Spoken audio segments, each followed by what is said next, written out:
ফেব্রুয়ারিতে নির্বাচন হবে না বললেন নাসিরউদ্দিন পাটোয়ারি। ফেব্রুয়ারিতে নির্বাচন হবে না। বিস্তারিত সংবাদ।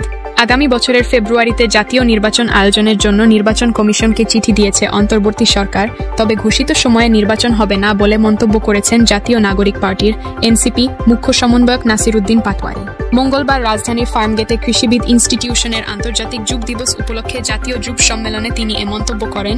নাসিরউদ্দিন পাটোয়ারি বলেন, নির্বাচনের ডেট ঘোষণা হয়েছে, ফেব্রুয়ারিতে নির্বাচন হবে। ফেব্রুয়ারিতে নির্বাচন হবে না।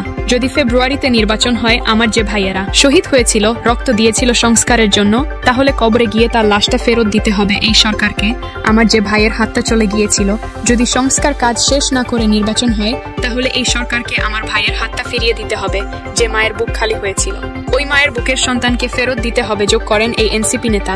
এ সময় যুব সমাবেশে উপস্থিত ছিলেন বিএনপির যুগ্ম মহাসচিব শহীদ উদ্দিন চৌধুরী অ্যানি ও জামায়াতে ইসলামী নায়েবে আমির সৈয়দ আবদুল্লাহ মোহাম্মদ তাহের।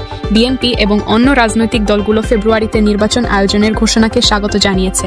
জামায়াতও এই টাইম ফ্রেমে নির্বাচন আয়োজনে তাদের আপত্তি নেই বলে জানিয়েছে।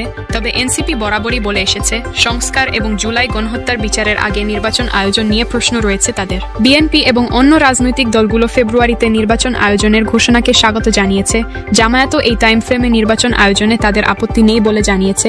তবে এনসিপি বরাবরই বলে এসেছে, সংস্কার এবং জুলাই গণহত্যার বিচারের আগে নির্বাচন আয়োজন নিয়ে প্রশ্ন রয়েছে তাদের। এবার সে প্রশ্নটাই জোরে সোরে রেখেছেন নাসিরউদ্দিন পাটোয়ারি। তার ভাষায়, একই সংস্কৃতির দামাডোলে, একই ফ্যাসিবাসী সংবিধানে, একই সিস্টেমের মধ্য দিয়ে আমরা নির্বাচনে যাচ্ছি, তাহলে এতগুলো মানুষ শহীদ হবার প্রয়োজন কি ছিল? এতগুলো মানুষ আহত হবার প্রয়োজন কি ছিল? সম্মেলনে অন্যদের মধ্যে এবি পার্টির সাধারণ সম্পাদক আসাদুজ্জামান ফুয়াদ, এনসিপির জ্যেষ্ঠ যুগ্ম সদস্য সচিব তাসনিম জারা, জ্যেষ্ঠ যুগ্ম মুখ্য সমন্বয়ক আব্দুল হান্নান মাসুদ, উত্তরাঞ্চলের মুখ্য সংগঠক হাসনাত আবদুল্লাহ, দক্ষিণাঞ্চলের মুখ্য সংগঠক সার্জিস আলম, জাতীয় যুবশক্তির সদস্য সচিব জাহেদুল ইসলাম বক্তব্য রাখেন।